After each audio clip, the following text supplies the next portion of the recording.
Treasury and economic planning. The conversation is on Kenya's debt ceiling and economic recovery plan. Let's listen in. Welcome to the second hour of Kenya's biggest conversation. This is a situation room on Spice FM, on KTN News, on YouTube and on Facebook. We're on to the second hour on this penultimate day of November 2023. Our guest is in the studio, the Cabinet Secretary for National Treasury and Economic Planning, Professor Njuguna Ndung'u. As we begin the hour, Ndu, the shop. Go to the shop, please. I almost forgot. You see? Here. You've purchased? Please pass on one to our guest. Well done. Professor Njuguna Ndung'u. We bought two. Tell him about school fees to release, as he releases money to the Ministry of Education. Yes. You know what we're talking about with this. So this is what we call a dummy, of course. Yeah. Because I know you're going to flip it and see what was inside. Yeah. Look, in January next year, floods of children are going back to school, isn't it? Yeah. And everybody's looking for school fees, running around this December to see what can happen. Yeah. For the longest time, Kiwi has been that which has said we can step up and shine, right? Polish your shoes, you're looking sharp, getting to school. So now Kiwi says, let's give you another opportunity whereby we can help you step up and shine. It's usually a tricky period when it gets to school. So walk into any place where you'll find this new logo, Kiwi. Make the purchase of Kiwi. Okay. Then you pick your phone and you dial this number, *459 *5#. And once you pop the lid, there's a code under which you input when you're dialing that number. Okay. Instantly, folks are winning airtime. Folks are winning data. And the even greater, more interesting thing is that they're then winning a chance to get into this draw. And every week, 4 people are winning 35,000 shillings. And it goes directly to school fees. Okay. So come January, there will be a lot of people who don't have to worry about this. 35,000 shillings taken care of in school fees. And we know it's a big deal, isn't it? There will be pressure on the Treasury come January 2024. Release money so we can go to school. Kiwi is helping out here. This is great. This is great because I think most of the betting I see is not beneficial. It goes into consumption. But this one goes into some new activity. There you go. But we are ready for the children. You have seen that we have increased our budget for education. I think it's the largest number. It's now about 28% of the budget. That is quite significant. But I remember Kiwi when I started. My first shoe was worn when I went Form 1 in 1974, and I used Kiwi. You did then? It shined very well. So I know about it. So, but I'm very happy about this. Good stuff. Well done. Welcome to the hot seat of the Situation Room, Prof. Karibu sana. To welcome you to the conversation, City has the day's proverb. Every week, City goes across Africa, picks one country, and then looks at proverbs from that country. So listen to this proverb, and you'll give us your interpretation of it. Yeah. City? Yes, our proverb is a simple, straightforward one. Really not so simple and not so straightforward, but From? the country of Eric, as Eric says, South Sudan. Is that okay, Wow. Eric? Okay. South Sudan. South Sudan, yes. Do not talk to the bush that has not been burnt. Okay. Do not talk to the bush that has not been burnt. Okay. So the bush is not savory. So you need to talk to the bush when it is savory. When it is empty. Because when you burn it, it's empty. So, okay. When you are talking to it when it is burnt, then you are actually trying to give it hope that it will wake up tomorrow. Okay. Very interesting. Hey, that's an interesting I had perspective. not considered that myself. Me neither. I had not considered. I think I've heard it for the first time. But of course, proverbs are supposed to give us some wisdom in terms of interpretation. Yes. And that's why, by culture, I'm from I'm from Muranga, and we of course talk Kikuyu, deep Kikuyu, and proverbs are part of the game. Yeah. But if you don't know how to even to interpret the content, then you can miss out because it elaborates more than what you say. Yeah. It's not just the face value. No, it's not the just top level the face words. value. Yeah. It goes deeper than this. Yeah. Prof, you are the Cabinet Secretary for the National Treasury and Economic Planning. You are an academic. You have held the position of Governor of the Central Bank of Kenya. That's the first time when the whole country came to interact with you. But then people don't know, what were you doing before CBK? What have you been doing since CBK before the National Treasury? Thank you very much. And let me say, I started my career teaching economics at the University of Nairobi way back in 1987. And steadfastly I've done that, but not just teaching, because from 1989 I started teaching graduate students. So it means that graduate students, when you're teaching graduate students, you also become a researcher. And you can see that most of my papers rolling out in the 90s were just prolific policy papers. I started studying, I think even my PhD, I studied inflation, dynamics of inflation in Kenya.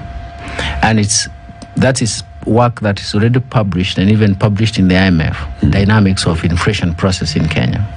I've worked on exchange rate. And my teaching, of course, I have so many students because I joined a network of capacity building that is called African Economic Research Consortium. It was started in the 1980s, but it became full-fledged in 1988. The idea was that African economies rejected and protested structural adjustment policies in the 80s and the 90s, not because they were wrong, it's because they were not well understood. And the thinking then was that, why don't we build capacity so that the policymakers can understand the content of policies? And that is where African Economic Research Consortium started. It started by providing grants for researchers to research in their own countries as long as there was policy content. In 1991, the thinking was that we are not increasing more disciples in this area. We need to go into graduate training and support public universities. So that's the program that started in 1993. And it so happens because it was in Kenya, it was bringing all the universities in the region and categorizing universities in terms of their capacity and their capability. So you can imagine, we started with the collaborative master's program across Africa. So what we did was prepared, and I was part of the game, prepare a curriculum and give it to public universities to teach the curriculum and support that public university as a university with academic infrastructure. Academic infrastructure for the graduate students means a library devoted to students, a computer lab devoted to students, accessibility to internet devoted to graduate students, provide incentives to the lecturers because, again, to teach that curricula meant that you are in the frontier. And that is where we started, training NMAS students across Africa, across all universities. We started with Agrophone Africa, and we helped the Francophone Africa develop their own program. To do their own. To do a similar program, map it again with the same map. Looking down the years, do you see like you succeeded in recruiting, what you're saying, you wanted to get more and more disciples into this cause? Everywhere I go in Africa, and even in Kenyan institutions, I find my disciples. I find people who have been trained by the African Economic Research Consortium. It's still continuing. Let me say, by the time I was appointed governor of the central bank, I was the director of training in that organization.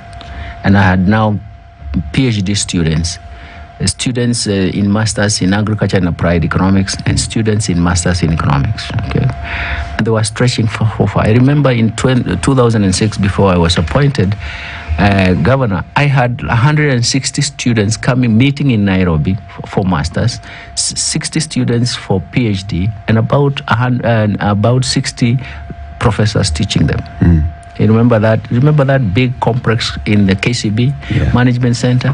We had filled that place to the maximum, and it continued even now. Now, that's how I moved. By the time I moved to the central bank, I was actually coming from there. But my research work continued. I introduced new courses that were policy relevant. For example, we started training students in, for example, corporate finance and investment theory. And you can see most of the students that I trained were the first to go into this NSE, Nairobi Stock Exchange, the CMA. They were now pushing frontier. After that, of course, my training, I actually has taught most of the advanced courses in economic theory and econometrics. And if you look at my papers, most of them are applied econometrics. And but the research content is policy content. We have emphasized on that. So you're a trailblazer. If you just could reduce it into all, you are looking ahead, seeing the situation today, and seeing how to push. There's something that you mentioned there, that the African Economic Research Consortium started, the backdrop of the structural adjustment programs that were there in the late 80s into the 90s. There's talk that we're heading back into structural adjustment programs of a different kind. Is it true? No, I think this is a continuous process. You have to realize when things start fading, there is something structural happening. Let me give you one indicator. When I was in the central bank, the tax to GDP was 22%. I even argued at the East African community level, as governors were arguing that we need a convergence criteria of tax to GDP. We call it a tax effort. To have a convergence criteria of 25%. Why? Because if you don't have adequate tax revenue, you cannot finance development. And everybody applauded. Kenya was at 22%. The other countries were lagging behind 14%. I've come back to the National Treasury to realize that we went down to 13.7%. There's no way you can move from 22% of GDP to 13.7% of GDP without a structural effect. That's why when you're talking about structural adjustment, it's actually saying, but you have a permanent effect here which you have to reverse. The only way to reverse such an effect is to reform. So it's not structural adjustment error. It's actually reforming the institutions that have let us down. What happened? Is it that our GDP was growing and our tax remains stagnant, or our tax revenues were stagnant? What was supposed to have happened that didn't happen? There seems to be so many factors here. And one of the things is that when the taxable capacity is actually declining, there are two, of course, we look at it from different angles. Did the economy shrink? The question may be no. Did we actually have policies that pushed the market into the informal sector? It's something debatable. We have to do a lot of research work. And is it leakage? Some amount of that is actually present, because I've come to the Treasury and realized that tax exemption is like an industry. And I'm sorry to say that, because I even made that comment, and the moment I made that comment, it was all over in the streets. I said, how can I make that comment in the office and all of a sudden everybody knows about it? The third component is that the economy has really being in a severe recession from 2016. But of course, I said it in around like 2017 or thereabout. But I think most people are not very kind. They did not take it positively. I argued that the economic recession was triggered. I think I must have said it in 2017 or there towards the end of 2017. And somehow I was looking at the real indicators. But let's go back to that. If you can only raise 13.7% of your tax revenue to GDP for tax revenue, it means that you are covering perhaps less than 90% of your total required revenues that should finance development, or your total budget, or the total expenditures. You're leaving a large proportion of it to be financed through debt, or even grants, and even it becomes a little bit problematic, and you can actually start putting in different directions because those expenditures must be met. Can you see, though, Waziri, even as you look at this, you mentioned institutions who should bear the responsibility for keeping these numbers up there. Which institutions are these, and what responsibility do they have in making sure that these numbers are up there? We talk about taxable capacity has declined over time. What are the indicators that point to what should be done to reverse that kind of situation? You know, when we talk about institutions, there are two things that we should realize in our own minds. The first thing is that the whole structure, for example, it's the failure of markets, because essentially it is in the marketplace that we push economic activity. And when institutions fail, they fail in two functions. One of them is the legal framework, or what in normal language you like calling it, the rules of the game. If you're not adhering to the rules of the game, the market will collapse. Just ask yourself, what happened to the coffee sector? You know, I come from a region where we grow coffee, and my father invested in coffee in 1952. It was a livelihood. I almost missed school because of coffee. I could not get fees. On average, every time I would lose like 3 weeks to go and get fees from home. Now, how many households have been impoverished because of coffee? Just look at the second thing, and I would like you to even ask someone who can even give you some research work that has been done. The poverty that has engulfed the coffee regions is I don't even know how you can describe it. The word is profound. Profound. The word is profound. Thank you very much. Yes. Now move from coffee, go to sugar sector. The story is even more devastating. Now, when you ask that question, it's actually, we should actually say, where did we fail? Some of our sectors just collapsed. When they collapsed, what does it mean? People don't have income, and the government does not have tax revenue. Okay, you can do that to every sector, and you see the same story. The people who have really fought hard in their own sectors to retain their own sector have managed to do that at a very high cost. You know, so I'm coming back. I'm very market oriented. I'm coming back to realize how bad things have gone. Let me go back a little bit, maybe to give your question a good content.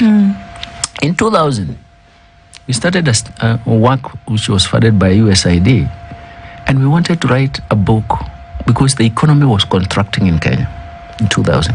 In 2002, that book was published. The title was Restarting and Sustaining Growth in Kenya. The whole issue, and journalists even then asked me, that time I was pushed by my vice chancellor to go and help start Kipra in 1999. I was building the macro model. So I was at the frontier of research. Everybody asked, why restarting and sustaining growth? It's because everything was contracting. The first chapter of that book was Restarting and Sustaining Growth in Kenya by myself. So they borrowed the same book. And you can see, when Kibaki government started, they borrowed most of the work from there. And because I helped even, by the way, even developing the session of paper, I had to help. I was working with IDRC then, I had moved out of Kipra.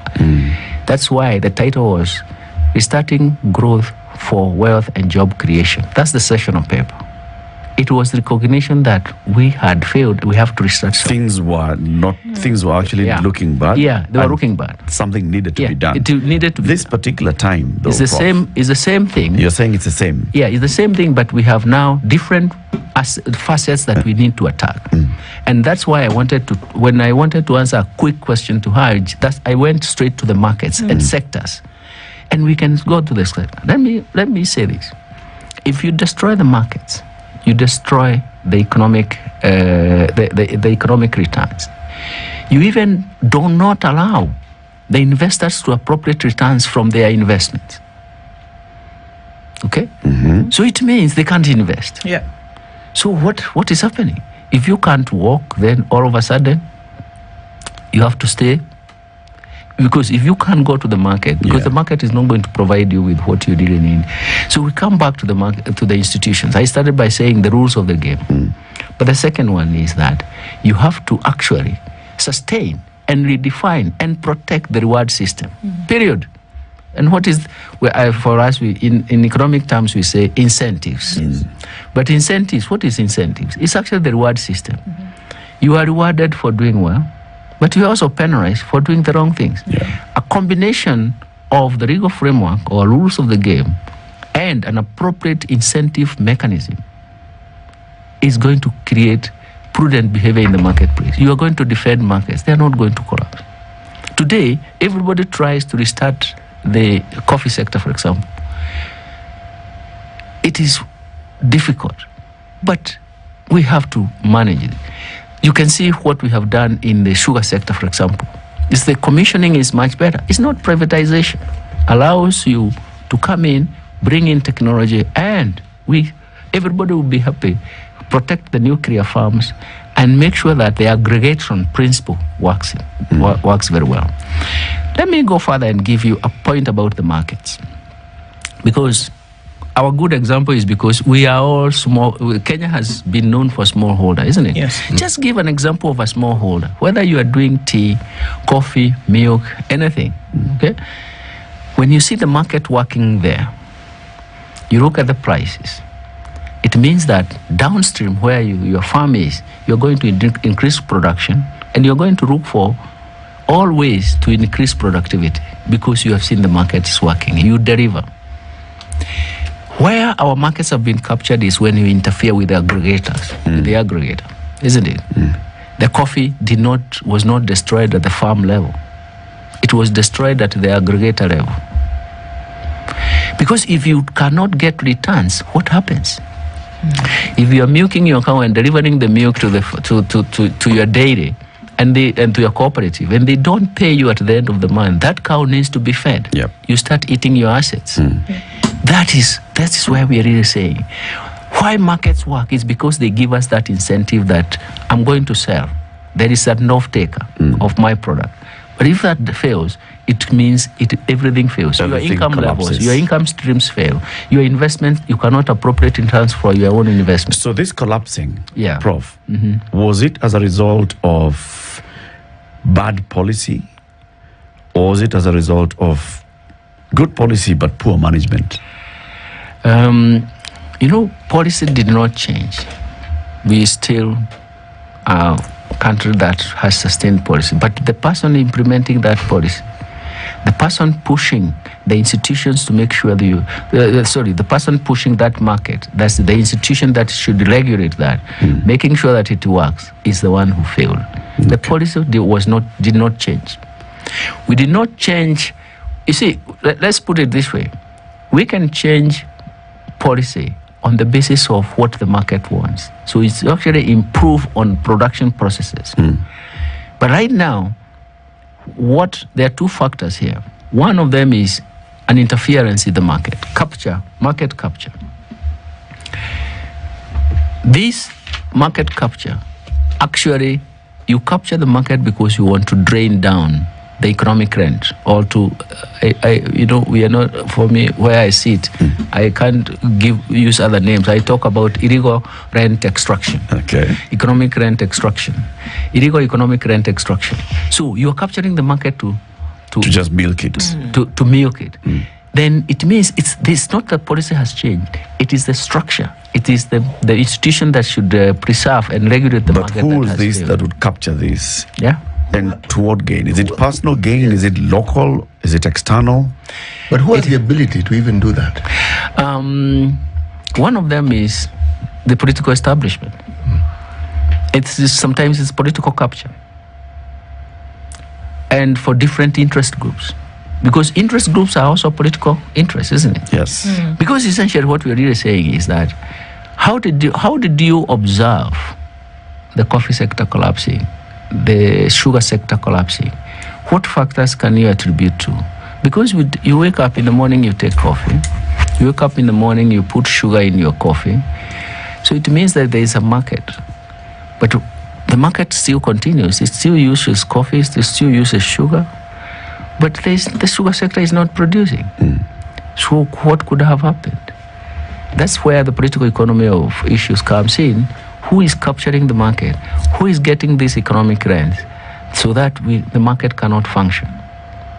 Okay? So at the end of the day, that's why I talked about institutions and the functionality of institutions. That's where the failure is. So for those two things then to happen, for this capture to have taken place, whether it's political and all, there must be a beneficiary and a deep-rooted and well-oiled and deep beneficiary. Yes, that is what is capture. That is what the capture is all about. What would it take to uproot this? And what are you doing about it? You have seen His Excellency the Deputy President, how he has gone about in tea sector, in coffee sector. He actually admitted that the cartels Cartels are have overtaken That is the start of it. You have seen what we have done, and and even gone to Parliament, and actually the Parliament has approved about what we are going to do with the sugar sector. I've sat down with people from the sugar sector and explained the model, and they are all very excited. What do you protect? Can you just come and intervene in the production setup, the processing, the aggregation? And can you bring technology, and can you invest in the processing and productivity and leave everything else? And then we share the profits. That is an incentive enough. We need to do the same, and especially in the coffee sector, we need to do the same. But you see, the coffee sector is a totally different thing. When President Kibaki was one time, he wasn't president when I was in governor, I asked one question one time. How do you lose 300 bags of coffee in Iego at night? They are loaded into lorries, and there is no trace. You asked that question, now I'm returning your question and saying, can you tell me exactly what is happening here? Watchmen are loaded at night, tied somewhere,